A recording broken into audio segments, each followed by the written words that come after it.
los muertos, americano tuvo defensas contra el saqueo y la pólvora, bajo las nuevas leyes de Europa. Quisiera como que ampliaras un poco como esa relación entre crisis de capital y violencia, y específicamente qué tipo de violencia es la que se está desarrollando. Mira, yo creo que hay como varias escalas o estratos de la problemática.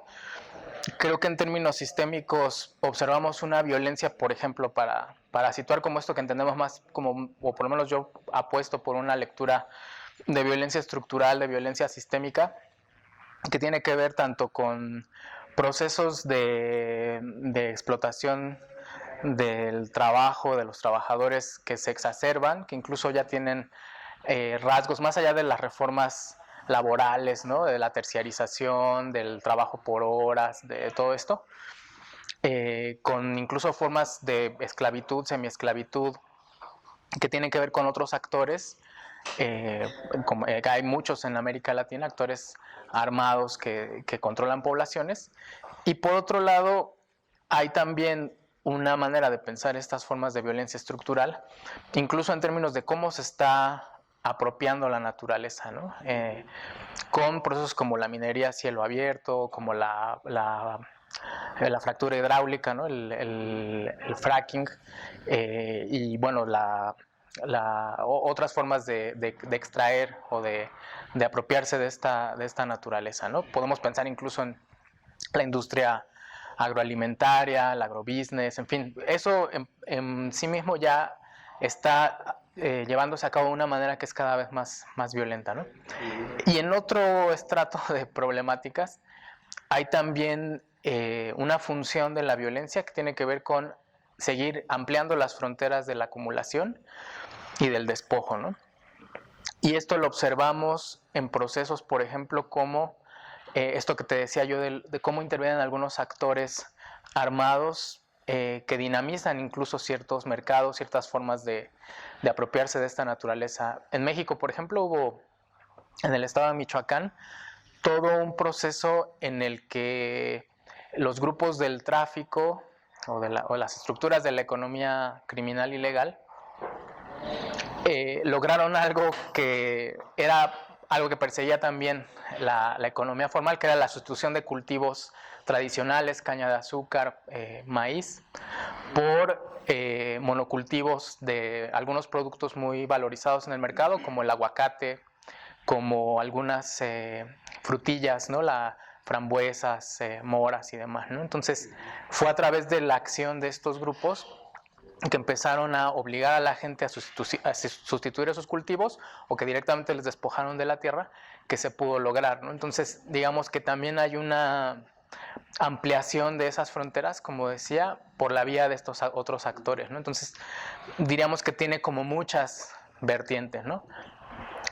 Ahora, digamos, el ejercicio de esta violencia requiere estructuras. Como están comprometidas empresas transnacionales, también estados, ¿cuáles son las estructuras que permiten que esa violencia se desarrolle? Y seguido a eso sería, o sea, cómo se han venido transformando los ejércitos, las fuerzas militares de estos países para ejercer ese tipo de dominación.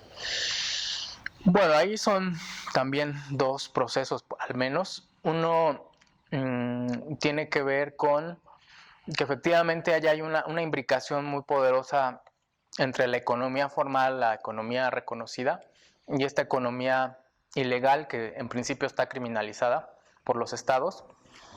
Y entonces hay momentos en los que actúan de manera conjunta. No tenemos muy claro en qué espacios, en qué jerarquías, pero hay indicios de que efectivamente están colaborando de alguna manera. Y por otra parte, las transnacionales, las corporaciones, las grandes corporaciones, se benefician de todo ese ejercicio de violencia. Comentábamos en estos días otro caso mexicano, para partir un poco de mi contexto, en el que siempre hubo como alguna idea de que había un cierto robo del combustible de la empresa paraestatal, que bueno, ahora ya hubo todo un proceso de privatización de la industria energética, pero no teníamos mucha idea de la magnitud del fenómeno, ¿no? Y ahora que ha habido un poco más de información, se sabe que estos volúmenes eran muy grandes, o sea, que no era algo subsidiario, ¿no? Sino que estaban robando un porcentaje importante del petróleo del país,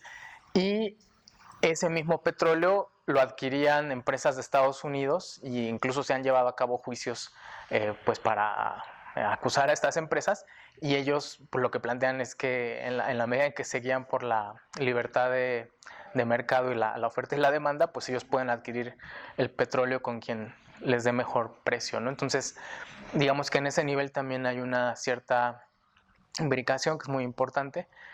Y respecto al otro, hay un fenómeno generalizado también en la región que tiene pues distintas expresiones de militarización de las funciones policíacas. Esto que por ejemplo en Colombia siempre fue distinto, en Brasil también, porque siempre fue una policía militar justamente. En Chile también, bueno, el cuerpo de carabineros siempre tuvo una vinculación muy importante con el ejército, pero en otros contextos ese proceso de militarización es más o menos reciente. Pues se puede ubicar más o menos en la década de los 90, en la década del 2000, en el que los cuerpos policíacos empezaron a recibir un entrenamiento cada vez más militar, bajo el argumento de que era una especie de profesionalización de las policías, que porque eran corruptas y la institución militar pues no lo era y demás. Y entonces esto ha hecho que cada vez tengamos cuerpos mucho más jerárquicos, mucho más autoritarios, con mayor armamento en territorios donde habita pues la población civil de nuestros propios países, ¿no? Entonces es como una especie de actualización de los fenómenos que durante las décadas del 60, más o menos hacia finales de la década de los 80 y los 90, pues fue todo este proceso de las doctrinas de seguridad nacional y demás, y ahora vemos un proceso en el que es muy general en América Latina, que con el pretexto del combate al llamado crimen organizado, se haya otra vez militarizado el espacio público y que estos mismos cuerpos hayan adquirido como esas tareas, ¿no? Entonces, para, digamos, intentar un poco contestar la pregunta que me haces, estas estructuras ya militarizadas de las policías están controlando territorios, ¿no? Y entonces, en ocasiones, y esto es muy particular en el caso de Brasil, en algunas favelas, yo hablo específicamente de las de Río de Janeiro, se creó lo que se llamaron ahí las unidades de policía pacificadora, que la idea era justamente tener cuerpos militarizados en los territorios, y se supone que eso era para combatir a las estructuras del crimen organizado, y al final terminaron comportándose de una manera análoga, no solo porque se les ha vinculado con algunos procesos de tráfico incluso de estupefacientes, sino también porque empiezan a regular la vida en los barrios, ¿no? Entonces controlan los horarios de algunas tiendas, si se pueden hacer o no fiestas, como que cumplen una función de regulación social, y digamos que tanto esos grupos como otros actores armados que son ilegales, pues empiezan a conformar una especie de estados dentro del propio estado, ¿no? Y entonces también empiezan a regular muchas actividades económicas que pues tienen una multiplicidad también de expresiones, como puede ser el monopolio sobre ciertos servicios y productos. Bueno, aquí yo sé que en Colombia, por lo menos en Medellín, que es lo que conocí un poco, pues también ya decidían qué tipo de productos muy básicos para la población se vendían en un determinado espacio, ¿no? Que arepas, que panela, que guaro, etcétera, ¿no? Y en el caso de Brasil también monopolizan el servicio de la televisión por cable, bueno, en Río de Janeiro, o de los tanques de gas, de las bombonas, ¿no? Entonces, digamos que ya hay ahí una especie de imbricación, insistiría, sobre esta idea, en la que a veces ya no es muy posible discernir entre qué grupos son del Estado y cuáles son ilegales, porque al final incurren en el mismo tipo de prácticas, ¿no? Pero podemos decir entonces que hay como una política de militarización de fortalecimiento, de crecimiento de las fuerzas militares en todas sus expresiones, policiales, ejército, marina, en fin, en toda América Latina, digamos, aplica esa política. ¿Y qué tanto están involucrados las fuerzas militares norteamericanas en el diseño y ejecución de la política? Mira, yo igual lo haría como en dos sentidos. Por un lado, porque cuando se lanza la llamada guerra contra el terrorismo, se adapta ese discurso para América Latina en relación, en términos generales, al combate al llamado crimen organizado. Y entonces se crea como este nuevo tipo de enemigo, que no es estatal, que es difuso, que de alguna manera está entre la población. Y por otra parte, junto con esa agenda, se empiezan o se profundizan intercambios militares entre Estados Unidos y policías y ejércitos del área a través de ejercicios que son muy constantes en América Latina, ¿no? Hay ejercicios navales, hay ejercicios de ayuda en caso de desastre o asistencia humanitaria, hay ejercicios que tienen que ver con simular ciberataques, y hay ejercicios de operaciones especiales, que son muy importantes, y hay ejercicios incluso de contención de protestas, de guerra urbana, ¿no? en distintos lugares de la región. Entonces digamos que lo que eso permite, todos esos ejercicios que se realizan de manera muy constante, es pues adoctrinar a las policías y a los ejércitos de la región, porque además, salvo contadas excepciones, todos los países del área están involucrados en estos ejercicios. México, por ejemplo, hasta hace unos 10, 12 años, no participaba, por ejemplo, en este tipo de ejercicios, y luego ya se involucraron, ¿no? Entonces, pues vemos ahí la participación muy importante de, yo diría, 4 países que son, digamos, los que están más cercanos pues al Departamento de Defensa de Estados Unidos y a la realización de toda esta agenda, que serían Colombia, Brasil, Chile, Paraguay, y por otro lado una serie de países que participan de manera muy constante, ¿no? Pero digamos que el énfasis serían esos, ¿no? Brasil, Chile, Colombia, Paraguay. Ahora, en el estudio que hiciste sobre las ciudades, ¿hay algunas cosas que sean más específicas dentro de esa militarización, control del escenario urbano? Es decir, entiendo hay una política general, una militarización de toda la territorialidad, pero hacia lo urbano específicamente, ¿cuáles son como las estrategias que se está aplicando?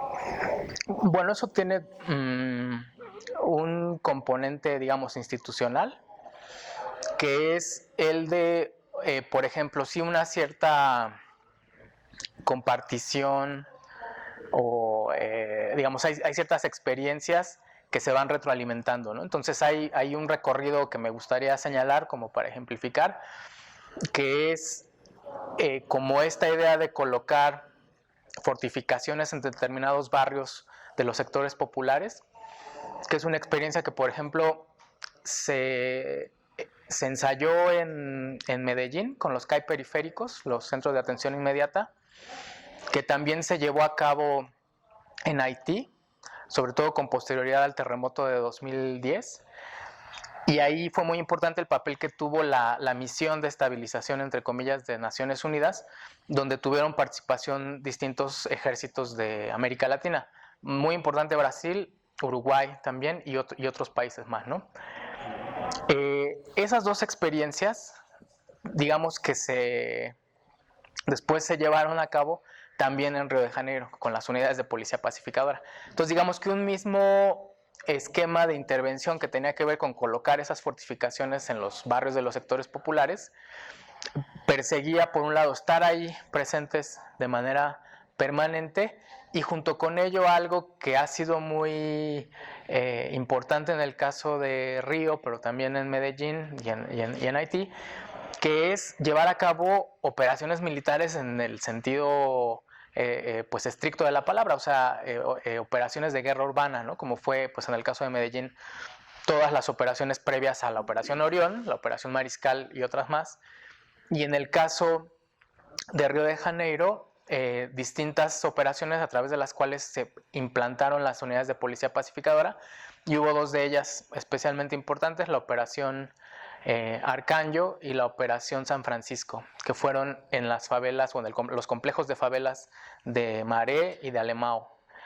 Y esto hay incluso materiales en una revista del Ejército de Estados Unidos, que es Military Review, donde militares brasileños, con toda nitidez, explican cómo es que se asumió que los habitantes de las favelas eran un enemigo y que había que ocupar esos territorios, y para eso se utilizaron cuerpos de paracaidistas, aviones no tripulados, francotiradores, vehículos blindados, es decir, lo que es propiamente una operación de guerra. Entonces, esto ha ocurrido en esas tres ciudades, en esos tres contextos, y es algo que de alguna manera se puede estar pensando para con otros objetivos o con los mismos, o para controlar o contener la disidencia que se pueda llevar a cabo en otros espacios, ¿no?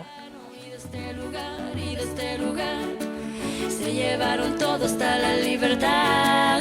Y de este lugar y en este lugar hay a muchos que la historia les da igual.